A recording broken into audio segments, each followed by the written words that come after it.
في السبعينات والثمانينيات كان فريق ليفربول مسيطر على الاخضر واليابس، بيكسب كل فرق انجلترا، النادي رقم واحد، والجمهور بتاعه كان دايما شايف النادي ده اعلى حاجه واحسن حاجه هو بيحبها. ده كان جيش ليفربول موجود في استاد الانفيلد، بيهتف وبيشجع وبيخلي فرقته تكسب وبيقلب الملعب الى جحيم على كل المنافسين. النادي الاقوى في انجلترا والاكثر تتويجا، وانتمائك للنادي ده بيعني الفخر. لكن في 15 ابريل 1989 اتغير كل شيء، شكل الاستاد اتغير، شكل المشجعين اتغير. ايه اللي حصل وايه اللي وصل لكده؟ ده اللي هنكلمكم فيه النهارده. انا محمد فريد وده معمرجيين. ليفربول النادي اللي بدأ بخناق. القصة بدأت سنة 1892 لما كان ملعب الأنفيلد هو ملعب نادي إيفرتون مش ملعب نادي ليفربول. حصل خلاف كبير وقتها بين رئيس النادي جون هولدنج وبين مجلس إدارة إيفرتون على قيادة النادي. الخلاف كان على فلوس وعلى مين يمتلك الأرض. في النهاية قرر إيفرتون إنه يسيب الاستاد أصلا ويروح يشوف استاد تاني. وقتها رئيس النادي قرر طب خلاص أنا هعمل نادي تاني هسميه ليفربول، وفعلا أسس نادي سماه ليفربول. وأول ماتش للنادي ده على ملعب الأنفيلد كسبوا 7-1، ومن هنا بدأت بداية ليفربول. في 1901 يقدر ليفربول يكسب أول بطولة دوري ليه، وفي 1906 يكسب البطولة الثانية للدوري. وقتها قررت إدارة النادي إنها تكبر مساحة الجماهير أو السعة الجماهيرية لاستاد الأنفيلد، فتعاونوا مع المعماري أرشيبالد ليتش اللي كان بيصمم أكبر الملاعب في بريطانيا، اللي مسك الاستاد كله وحوط الاستاد كله بالجماهير وزود السعة الجماهيرية وعمل مدرج أسطوري. المدرج هو ذا كوب. الاسم جه من معركة سباين كوب اللي حصلت في جنوب أفريقيا ومات فيها جنود كتير من مدينة ليفربول، فقرروا تخليدا للناس دي إن هم يسموا المدرج باسمهم، وتم إحاطة الملعب كله بالجمهور. فاكرين النادي اللي كان هيشتريه مروان سري في انجلترا لما نزل الملعب والاستاد كان صغير جدا واعداد الجماهير كانت صغيره؟ هو الاستاد ليفربول بدا بنفس الشكل. تمر السنين والدنيا بتتغير في ليفربول، الشتاء بيزيد والتلج بيزيد والجماهير بتبقى واقفه في عز التلج في المدرجات، لغايه ما في 1928 يقرر اداره ليفربول انها تبني وتركب سطح معدني فوق مكان الجماهير. تركيب السقف المعدني ده كان عشان يحمي الجمهور من المطره ومن التلج، انما الحقيقه هو غير في شكل التشجيع وشكل الاستاد للابد. السقف المعدني بقى عامل زي آلة موسيقيه،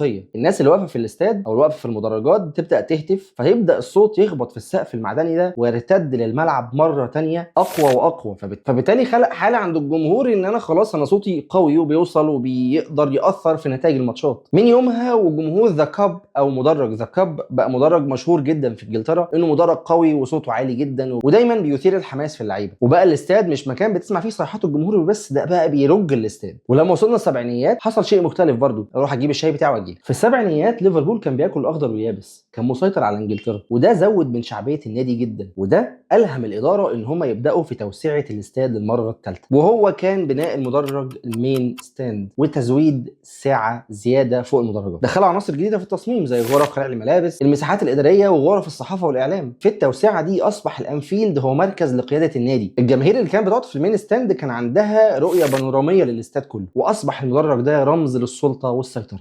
في 1982 النادي اصبح عنده 100 سنه، قرر وقتها انه يحتفل بطريقته الخاصه انه يعمل مدرج جديد ويسميه سنشري ستاند، واللي اتغير بعد كده اسم المدرج ده لكينيث دالجليش. المدرج كان زي ثوره بمعاييره، واجهه مودرن فيها الطوب الاحمر والازاز اللي تشبه واجهات المصانع، وده علشان مدينه ليفربول اصلا في الاساس كانت مدينه صناعيه. اتوفرت لاول مره اماكن للفي اي بي وللصحفيين، زادت مساحه وسعه الجماهير في الاستاد، وهنا احنا بنتكلم في تغيير غير ملامح الاستاد وخلاه اكثر هيبه. مع التوسعات دي الانفيلد اصبح حصن للجماهير، كل مره اي فريق منافس يدخل الملعب ده يحس بالهيبه ويحس بانه بيتضاءل حجمه ويحس بقد ايه الجماهير دي مؤثره جدا في الاستاد. مع كل تغيير وكل طوبه جديده تتحط في الاستاد ده اصبح الاستاد اقوى واقوى. بدا يتحول الانفيلد فعلا لجحيم على الخصوم، مكان الخصم فيه مش بس بيلاعب فرقه، ده بيلاعب جمهور وبيلاعب طريقه. استاد بيهز الارض تحت رجلين المنافس، بيساعد جدا فريق ليفربول انه يكسب الالقاب. لكن في وسط كل المجد ده ظهر الوجه الثاني لجمهور الكوره، وهو الهوليجنز. الهوليجنز كانت مجموعه من الناس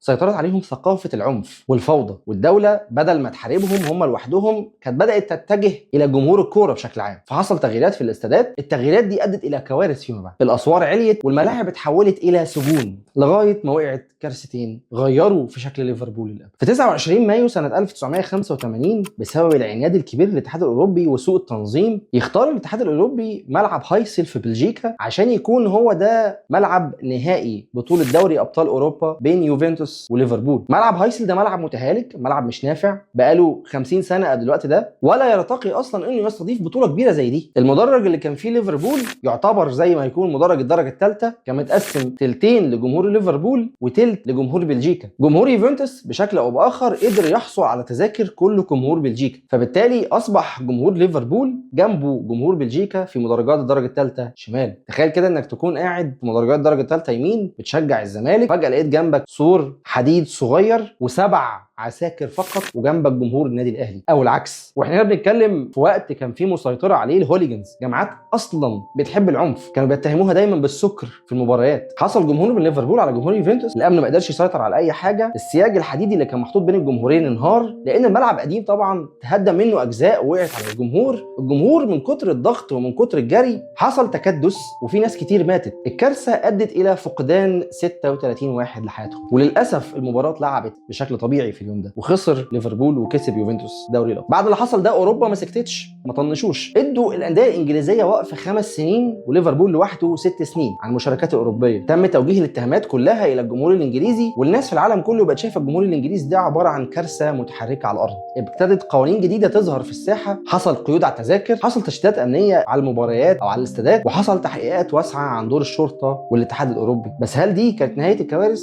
لا، اللي جايه اصعب. في 15 ابريل سنه 1989 نص نهائي الاتحاد الانجليزي بين نوتنغهام فورست وليفربول اتلعب على استاد هيلسبرو لنادي شيفيلد. المباراه كانت هتقام الساعه 3 العصر، عدد التذاكر كان 54,000 تذكره، 29,000 منها لجمهور نوتنغهام فورست و24,000 منها لجمهور ليفربول. جمهور ليفربول كان هيكون مكانهم في المدرج الشمالي والمدرج الغربي، وده معناه ان جمهور ليفربول كله هيدخل من مدخل واحد بس، هو لوبينج لين. 10,100 تذكره من 24,000 تذكره كانوا في منطقه ستاندينج تيرسز، ودول كانوا هيدخلوا من 7 بوابات دواره الى ان يدخلوا الى مكان المدرجات. تصميم المدرجات كان حاجه في منتهى العبثيه، ما تحسش ان دي مدرجات، دي مش مدرجات تشجيع الكوره، دي دوشه عسكريه محطوطه. مدرجات ليفربول هنسميها دلوقتي مدرجات الدرجه الثالثه شمال، كانت متقسمه لاكتر من بين 1 بين 2 بين 3 بين 4، مع ان هي الدرجه الثالثه، بس هي كانت متقسمه كده، يفصل بين كل واحد والتاني سور حديدي، وكل واحد والتاني ليه مدخل مختلف. التانل الاساسي اللي بيدخل منه الجماهير على الملعب كان بيوزع على بين 3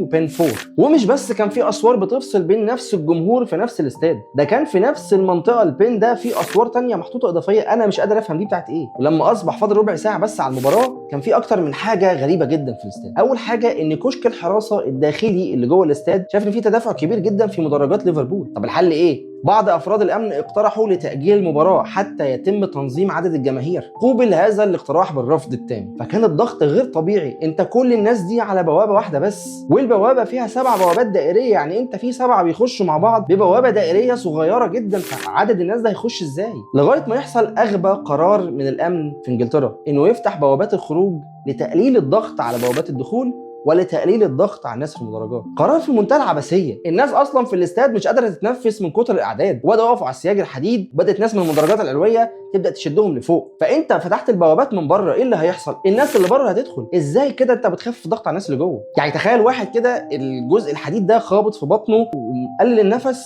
وانت بتقول لا انا فتحت لك باب الخروج، هيخرج ازاي اصلا؟ بدات الجماهير تتسلل للملعب، وبدات الجماهير تفتح البوابات الحديد وتخلع لوحات الاعلانات علشان تساعد المصابين. كان في عربيه اسعاف واحده ما قدرتش تاخد كل الناس اللي موجوده بسبب التامين وبسبب بناء الاستاد اللي شكله غريب جدا. للاسف فقد اكتر من 96 مشجع حياتهم واكتر من 700 اصابه في اليوم ده. من بعدها اتمنع الوقوف تماما في الاستادات، بقى في الاستادات كلها كراسي، وبقى في ارقام للكراسي وتتبع بالكاميرات علشان يقدروا يقللوا من الضغط بتاع الناس. كارثه 85 و89 كارثتين قلبوا ليفربول بشكل تام، كارثتين ضربوا في قلب ليفربول. فريق كان بيكسب كل حاجه، بيحصد البطولات واحده ورا الثانيه، الا انه عنده كارثتين صعب جدا انه ينساهم. جمهور كان بيروح الملعب عشان يحتفل، فجاه بقى بيروح الملعب عشان يفتكر كل الناس اللي ماتوا. في نفس الوقت جيل النجوم الذهبي بدا يشيخ ويكبر، اخطاء اداريه احيانا، اخطاء فنيه احيانا ادت الى ان ليفربول محتار، مش قادر يرجع مكانته الطبيعيه. من بعد 1990 بدا يخرج ليفربول من الصوره خطوه ورا خطوه ورا خطوه، ومع كل موسم ومع كل اخفاق تلاقي الجماهير بتغني في الاستاد You will never walk alone. الدنيا بتتغير والكره الانجليزيه بتتغير والاستادات بتتجدد والامن بيرجع تاني، وبيجي جيل جديد من 2013 يبدا يحيي الامل تاني في ليفربول. دوري 2013 2014 ليفربول كان الاقرب بالفوز بالدوري، ولكن فاز مانشستر سيتي بفرق نقطتين بس بسبب خطا عن نجم الفريق والكابتن ستيفن جيرارد. وفي 2015 يعلن النادي على تعاقد مع يورجن كلوب لقياده الفريق لمواسم اضافيه. احنا طولنا قوي، اجيب كوبايه شاي تانية واجيلك. يورجن كلوب مش بس قاد ثوره في النادي على اللعيبه وجوده اللعيبه وكده، ولكنه الهم الاداره والهم الجماهير ان احنا لازم نرجع الاستاد تاني. وقتها في 2016 قامت الاداره بالتعديل الثالث للاستاد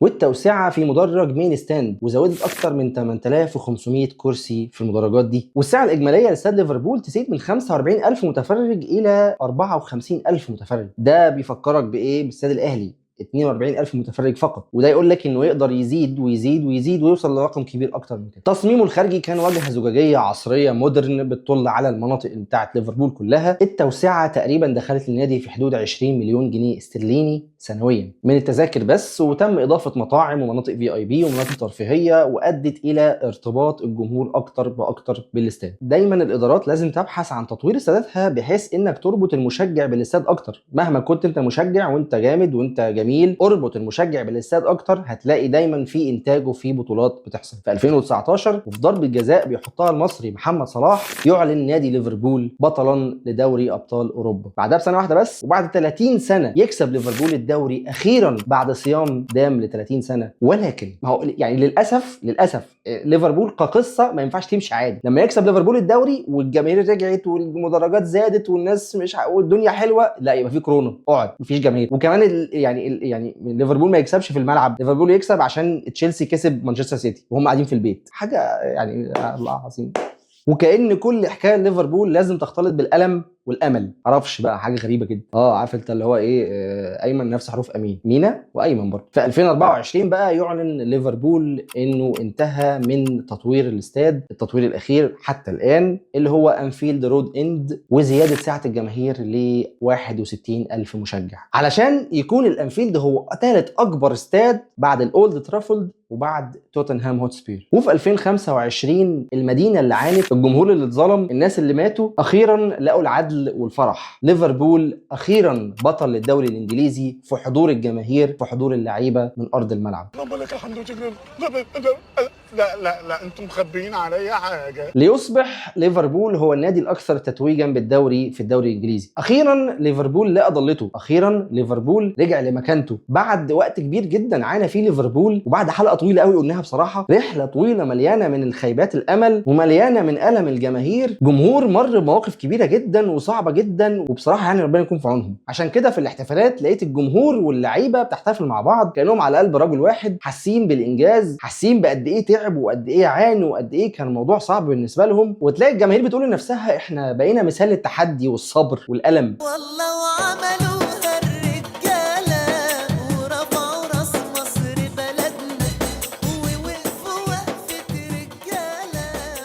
وكمان هنبقى مثال يحتذى بيه لاي نادي يتعرض لاي وعكه او اي كارثه بتهد من استقراره او بتهد منه هو شخصيا. عشان كده دايما بشوف ان ليفربول كنادي شبه الانفيلد قوي، مر بكل مراحل من تسيد ومن اضمحلال ومن بدايه سيئه الى عصر النور. عشان كده فعلا الانفيلد هو الجحيم لاي منافس هيخش يلعب ليفربول. ما تنساش تدعي اخواتنا في غزه واخواتنا في سوريا واخواتنا في لبنان واخواتنا في السودان واخواتنا في العراق واخواتنا في اليمن واخواتنا في ليبيا، ومالناش الا بعض في الاخر. لو عجبتك الحلقه اعمل لنا لايك، لو مبسوط بالمحتوى ممكن تشوف اللي فات وتشوف اللي جاي، كلمنا عن اكتر فريق انت بتشجعه، كلمنا عن حلقات نفسك تشوفها، قول لنا في الكومنتات. كنت معاكم انا محمد فريد وده معمارجيين.